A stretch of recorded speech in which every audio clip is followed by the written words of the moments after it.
Hello everyone, welcome to my YouTube channel. मैं हूं खुशी और आज हम पढ़ने वाले हैं केमिस्ट्री क्लास 12 का लास्ट चैप्टर बायोमॉलिक्यूल्स। आज हम इसमें कार्बोहाइड्रेट, लिपिड, प्रोटीन और न्यूक्लिक एसिड इन सब के स्ट्रक्चर देखेंगे और जानेंगे कि क्या क्या होते हैं। ठीक है, सबसे पहले हम जैव अणु की डेफिनेशन देखते हैं। क्या होती है जैव अणु की डेफिनेशन?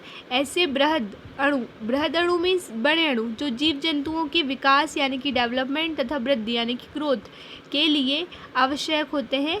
जैव अणु बायोमॉलिक्यूल्स कहलाते हैं। ठीक है, इसके एग्जाम्पल में क्या क्या आ जाएंगे? कार्बोहाइड्रेट, लिपिड, प्रोटीन और न्यूक्लिक एसिड। ठीक है, अब देखते हैं हम भाई कि कार्बोहाइड्रेट क्या है। कार्बोहाइड्रेट का मतलब क्या है?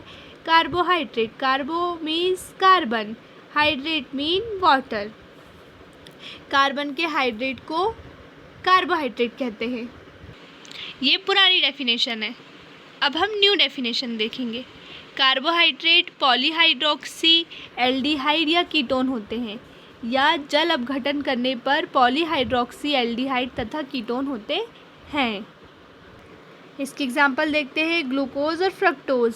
देखिए हम ग्लूकोज का स्ट्रक्चर देखते हैं। ग्लूकोज का स्ट्रक्चर ऐसे बनाते हैं, CHO एल्डिहाइड लगाएंगे। ठीक है, फिर C इसमें 5-6 कार्बन लेंगे। हमें पता है ग्लूकोज का फॉर्मूला क्या होता है, C6H12O6। ठीक है, देखिए 1 2 3 4 5 6 O है, फिर कार्बन भी 6 हैं और H12 है, C6H12O6। ठीक है, CHO को एल्डिहाइड पढ़ेंगे, एल्डिहाइड कहते हैं। OH को हाइड्रोक्सी ग्रुप कहते हैं। और जो OH ग्रुप है ये एक से ज़्यादा है, इसलिए इसे पॉली बोलेंगे। तो इसका नाम क्या हो जाएगा? Poly hydroxy aldehyde. ठीक है, फ्रक्टोज का स्ट्रक्चर देखते हैं। हमने उसमें ग्लूकोज का स्ट्रक्चर देखे थे, इसलिए हमने पॉलीहाइड्रोक्सी एल्डिहाइड लिखा था क्योंकि उसमें एल्डिहाइड ग्रुप जुड़ा था और इसमें कीटोन ग्रुप जुड़ा हुआ है, इसीलिए हम इसे पॉलीहाइड्रोक्सी कीटोन कहेंगे। ओके, अब सुक्रोज का जल अपघटन करेंगे तो हमें क्या क्या मिलेगा? ग्लूकोज प्लस फ्रक्टोज मिलेगा। ठीक है, अब हम क्लासिफिकेशन देखते हैं।